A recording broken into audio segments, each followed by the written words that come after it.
Hi guys, welcome back to my YouTube channel. It's your girl Medina and I'm back again with another video. So guys, today is one very interesting day and I don't know, I just feel like it's a whole new chapter. I've never done what I'm about to do today, but let's experience together and see how it goes. So today we have a baby banda fair. It's about new moms, actually pregnant mom and new moms, like already wenye washakuwa moms, but they are new to this game. So we'll be having the fair at Sarit Center and we'll be talking to the moms, and apparently I am one of the moderators. I don't know, I'm excited, but again I'm nervous because I've never done it before, but inshallah everything is going to go well.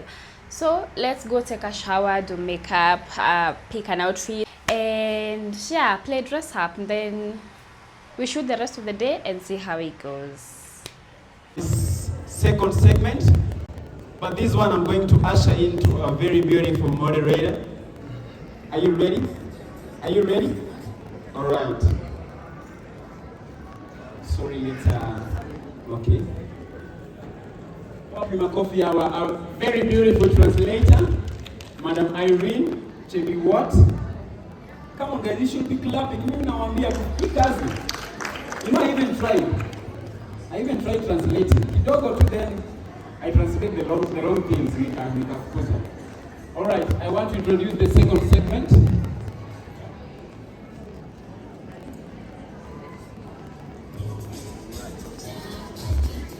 All right. Mr. DJ, I'll now usher Medina, our beautiful moderator. Wapi makofi Medina. All right. Thank you.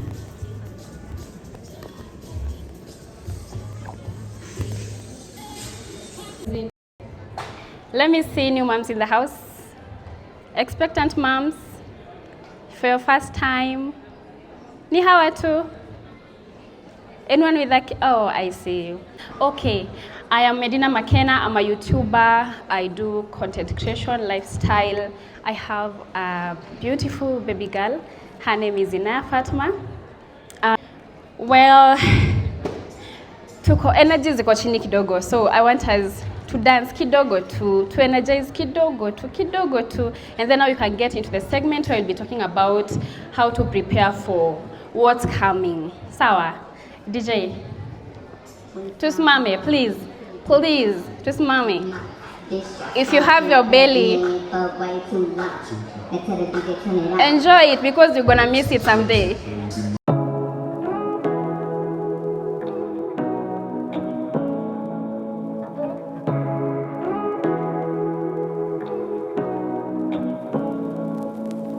Say what you wanna say to me now. I wanna wake up with you in the morning. Show me this not fake. Good job. Thank you, DJ. Thank you so much. Thank you guys. I think now sasa joto imeingia. Okay. First, let me say thank you so much to our sponsors for making this day happen.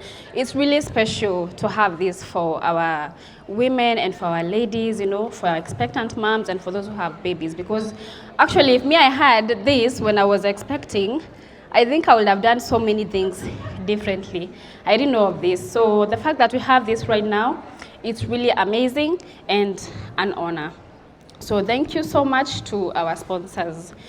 I want to welcome a very special person who's going to take us through this segment. So I want us to talk about what's next. From the moment you knew you were pregnant. Actually, maybe kuna mwenye hapa saizi, I may find out in the morning, like, and I expect. You have so many things going through your mind. In fact, hata kama uko na experience, it's always different with the next pregnancy. You're like, so what now? What am I supposed to put in my bag? What am I supposed to carry? How am I supposed to handle myself? Am I supposed to eat this? Yani, kwanza ukijua uko na hiyo mimba, you're like, nafaa kula nanasi, nafaa kula maharagwe, nafaa kukunywa hii. You have so many things going through your mind, and it's good to at least have someone to guide you through that. So it's good to know if it's time to pack your bag, what you're supposed to pack in there. If labor comes and you are not prepared, like what are you supposed to do? How hospital you go home? Imekuja, what are you supposed to do? In labor, like what styles will help you manage the pain? Like what will take you through the pain by the time your baby comes, at least una feel it was not bad. For me, I think women labor differently. My experience will not be your experience. Your experience will not be her experience. Your pain management is different from another person. So I think it's good to know what to expect Pia when laboring, and it's good to know what happens after delivery. It's good to know how to take care of your body when going through all these body changes, from the first time you know you're pregnant to the last stage now when you're giving birth. So I will welcome Dr. Brenda, here to come and talk to you, amazing moms to be, ndio mjue what happens. So welcome Dr. Brenda. Leo wewe ni Dr. Linda. Karibu. Thank you, Medina. Karibu sana. A new name. Good afternoon, beautiful ladies. Thank you for the partner. Yes, again, I want to thank Medina for giving us this opportunity. My name is Dr. Brenda, obstetrical gynecology. I practice in the hospital, and I'm here just to give you a brief overview. Let's say, okay, now you're pregnant, now what? So ideally, you're supposed to start your clinics with the hospital of choice as early as possible, so that we can be able to discuss as a patient and obstetrician. We walk with you the journey, we do the antenatal visits, we monitor you as well as the baby, and throughout that process we'll also hopefully towards the end have put up a birth plan so that we can discuss how we go through the process of delivery and also postpartum breastfeeding and taking care of the newborn. So preparing for labor and birth, usually preparation of labor process, as I've said, rightfully said, starts at the antenatal part where you do the clinics with us or your obstetrician of choice. At AR, we also offer the Lamaze classes. However, you can also get them at the hospital of choice.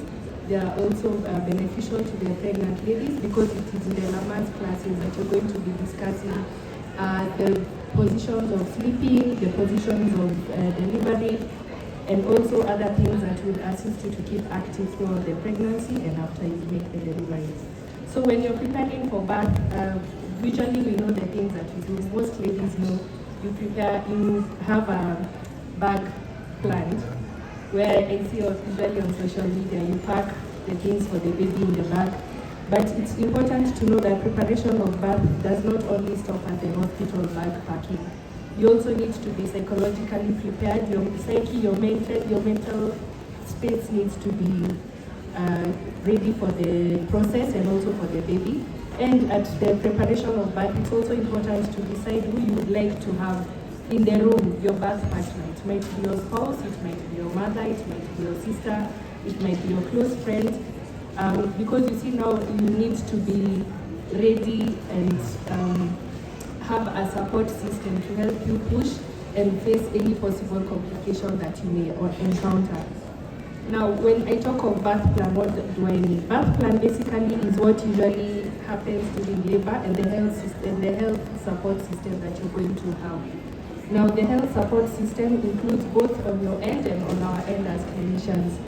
So, as I've said, that includes choosing the birth partner, choosing the hospital of choice. Ideally, should be a hospital that you can easily access, because you don't know when your labor is going to start. You need to be ready to go to the hospital as soon as labor starts, or if you face any complication for high-risk incidences of high-risk pregnancies. And the birth plan also includes, as Medina said, pain relief procedures that you can discuss with your obstetrician. This includes but not limited to epidural anesthesia. We also discuss probably other pain medications that you can give you during the labor process, what to do, breathing exercises, stretching exercises. We also discuss any medical or surgical intervention that's going to occur during the delivery process. That would include things that we need to do to help you deliver the baby safely. So sometimes mothers, may need some assistance. We do assisted vaginal delivery, or if the vaginal delivery needs to be converted to now a cesarean section. So those are things that you need to discuss with the obstetrician before you get to the hospital for delivery. That's what we call a birth plan. You also need to have in mind whether you're ready to breastfeed or not. Sometimes, some ladies may opt not to breastfeed their baby, so you need to decide, okay, then what? What will my baby feed? What is a pediatrician who is choosing, who you're going to follow up with, what do they recommend? Now, all this is so that we can provide the mother with a positive birth experience, which basically is an individualized emotional support that we give from the clinicians and that the mothers will end up experiencing. So basically it entails having both the clinical and the psychological aspect of support given to the mother. And that includes providing an environment that is kind, competent, with competent healthcare staff that are ready to give the women a sense of trust and support. Now, that is on the aspect of the clinicians. The same could also, or rather should also be provided by the partner, the birth partner. Sometimes is the father of the child, but if that is not available at the moment, then the person will be there in the delivery room. Basically, the mother needs to feel worthy, have trust in the system, be happy, and be psychologically prepared in the whole process. In terms of the birthing techniques that will be open or rather available to the mother, that depends on whether how ready and open-minded the mother is. Whichever position you'd like to have, as long as both you and the baby are comfortable and you're well and safe. So there are many positions available. There's a squatting, there's a kneeling, there's a sideline, there's a hands and knees, and there's a lunging. Most of these can be discussed in detail by our Lamaze specialist. I would like, because of time, allow me to welcome you to our booth. We have a Lamaze specialist on board, and we will take you through each of the birthing techniques, as well as other Lamaze techniques that we offer, including using of the birthing balls. I was also supposed to discuss on the stages of labor. I don't think I needed to go to the technicalities of it, probably just to point out true labor and false labor, because I know that's what would be more close to home to the mothers. Now, when we talk of false labor of Braxton Hicks, these tend to be uterine contractions or cramps that you feel in the abdomen that come on and off. Now, how do you differentiate that between true labor? True labor is a process that you need to have those painful uterine contractions so that the cervix can dilate and open up a bit and baby can come to the world. Now, the difference between the true labor and the false labor is that false labor, the pains don't become more intense and they don't come more closely, more frequent, as opposed to the true labor where each time you experience the cramps, they come closer together and they're a bit more intense. When do you come to the hospital? You come to the hospital if you have, now you're experiencing the true labor pains. If you see your water draining would differentiate it from going for a short call, in that one, you can't hold the water if you tried shikilia. And also it's a big pool, like when you look at the bottom of your feet, there's a pool of urine pool of water that has accumulated. So you know that's not urine, that's most likely amniotic fluid. Or if you have frank bleeding, or if your baby stops playing, either stops playing or reduced playing. There's also now other signs that you would feel yourself as a mother. Probably you're not feeling well, you're having headaches, you're having very bad stomach pains. Don't wait for your next visit, or don't wait for your next time that you are coming to deliver. Please visit your obstetrician or the hospital of choice that you will follow up. I think that was what I had in mind. I welcome any questions. Kindly allow me to hand over to Medina. Thank you. My question is, you say there is forced and true labor. Is it compulsory or you can give birth without labor pains? Yes, as Medina said in the introduction, that every birthing experience is different. Even you as Miriam, every child you have and deliver is going to be different. So it is possible. I have seen ladies who've come to the hospital when they say they've come because their dates have passed, and when we examine them, they are almost delivering and they had no pains, they didn't drain the water, so it's possible. So that's how now it comes in when you're discussing the birth plan with your obstetrician. As my colleague earlier alluded, Dr. Mugambi, he talked about how we categorize the duration of the pregnancy in terms of weeks. So nowadays we don't recommend pregnancies. Okay, again, of course, each pregnancy is individualized. The obstetrician is going to tell you by which time of the gestation should you visit the hospital. So if you do not experience the labor pains, that date that you have agreed with your obstetrician and you're discussing the birth plan, you visit the hospital, you come, you'll be examined, and then either if you've opened up, if you've dilated, we can progress with the delivery. If not, we discuss now the medical or the surgical interventions that I was telling you about, which may be either is it going to be a CS, are we going to induce, and so on and so forth. Thank you so much. Now let's see. Moms to be that your brains zinakwanga very funny when we are pregnant. We tend to forget very fast. Very natomsha sahawata naitwa nani. Let's see who remembers. I said my two names. Nikisimama pale. Who remembers my second name? Nana kumbuka? A show of hand. You remember? Okay, let's see.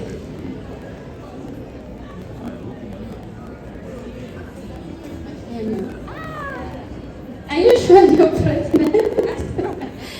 Yeah, my name is McKenna, so I'm going to give you this unga right here. Hii unga ni ya moms to be, hata imeandikwa mama's porridge. It will help your bones because it has a lot of minerals and calcium imeandikwa hapa nyuma.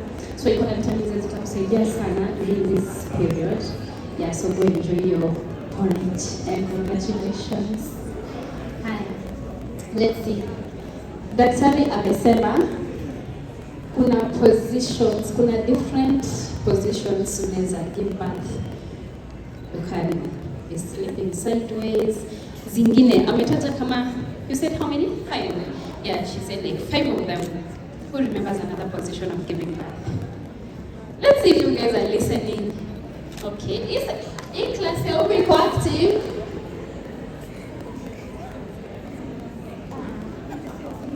Then doc, you say kama ni kweli. And now you can lie on the side, you can squat. Squatting, hata mimi nilisikia squatting. Ako sawa? Great. Ukipata unaenda na unga yako nyumbani. It is what? Breast milk. Senior, breast milk in itself, the way it is soft, it just goes down nicely. It comes with the right temperature.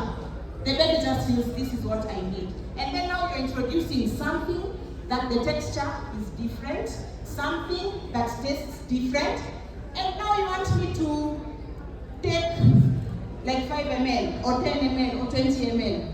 The child is a human being, so it becomes a problem. So now we advocate for the first day when you say, 6 months, tick.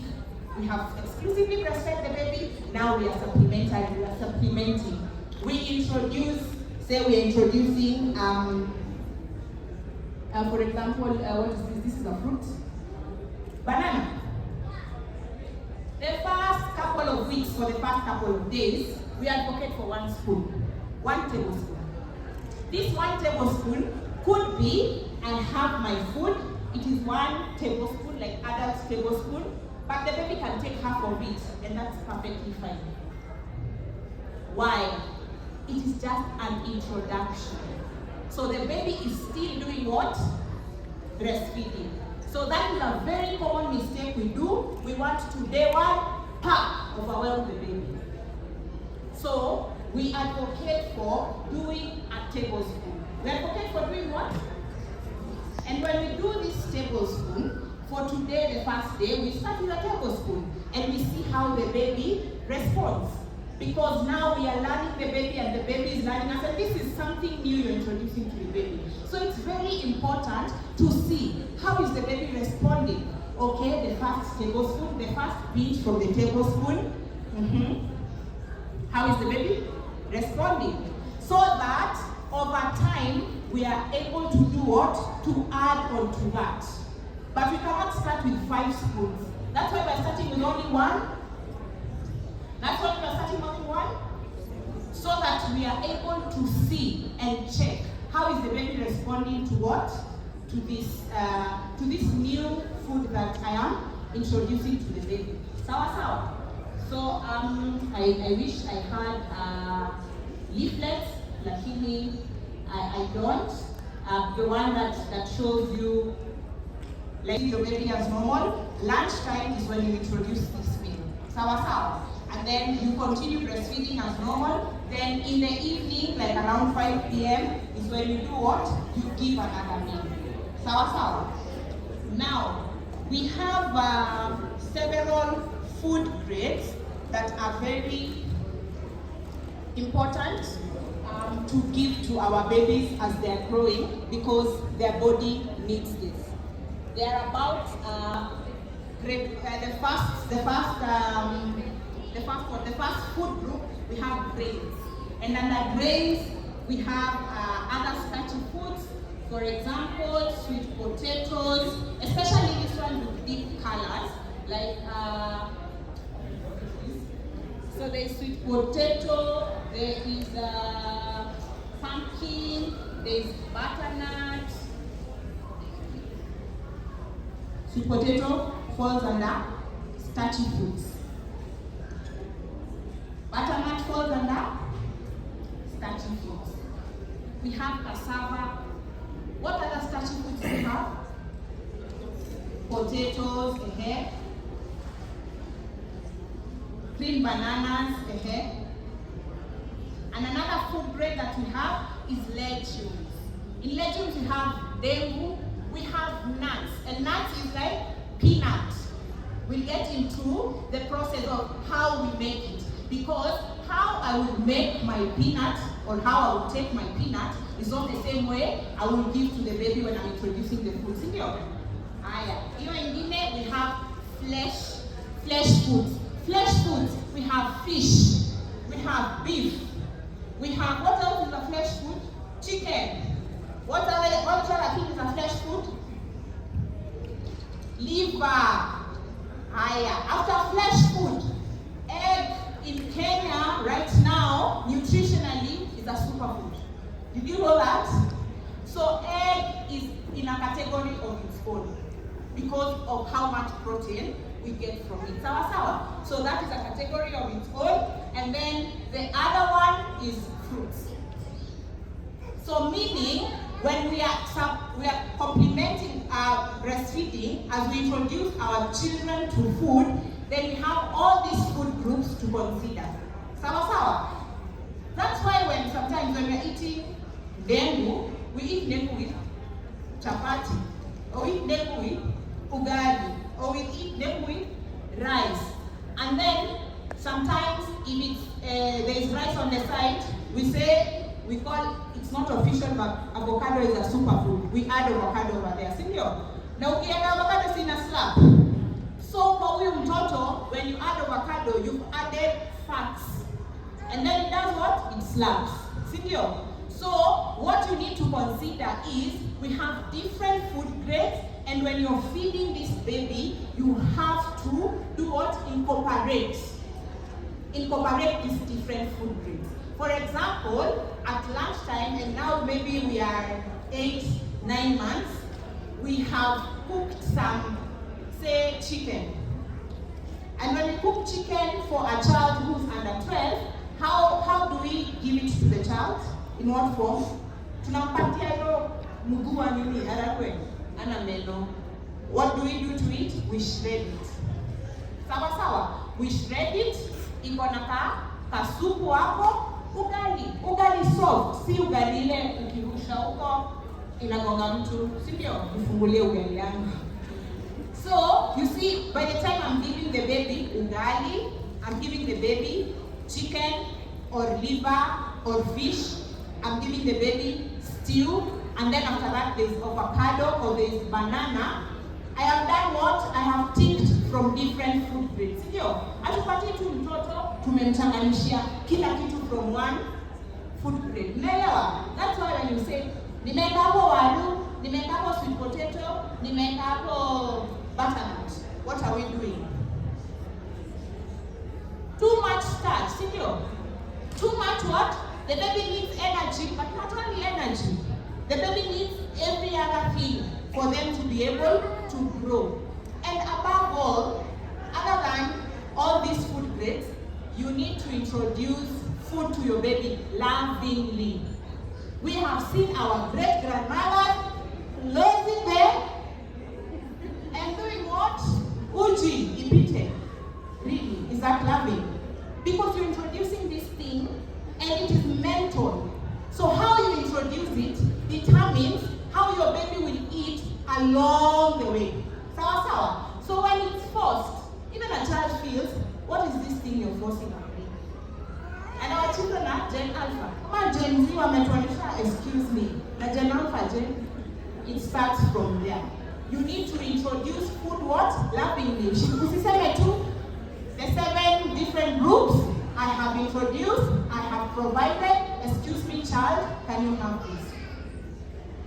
Above providing for your child, you need to introduce this food lovingly. Sawa sawa? Let's not force our children. As I've said, we start by introducing and see how the baby responds. Sawa sawa? That's how we keep adding as we go. Sometimes you can introduce a food that the baby doesn't like, and it's perfectly okay. The baby is a human being and they have emotions. Sawa sawa? So if they have emotions, I feel if I leave it, come back after 2 weeks, the baby will maybe take it differently. Sawa sawa? Aya, I have a question as I go along. At what age do we introduce salt to our children's, our babies' foods? Any rough idea? 0 to 6, breast milk has everything including salt. I've answered the first. How about 6 to 12?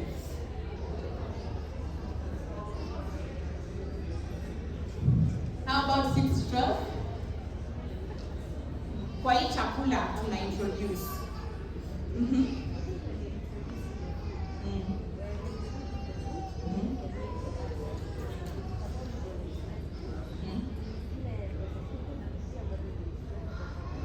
So guys, everything that has a start lazima ikuwe na mwisho wake. So today being the second day of Baby Banda Fair, that's mama and baby. The second day was amazing. We've really talked about a lot of things to help new moms, moms to be, and even the ones that already have babies, on how to cope with their babies, what to give them, how to feed them, safety measures for the babies and for the moms. So I think if you missed this fair for 2024, you will have to wait for 2025. And please don't miss out, because actually I've learned things that I didn't know about babies and moms. So guys, until the next video, bye bye.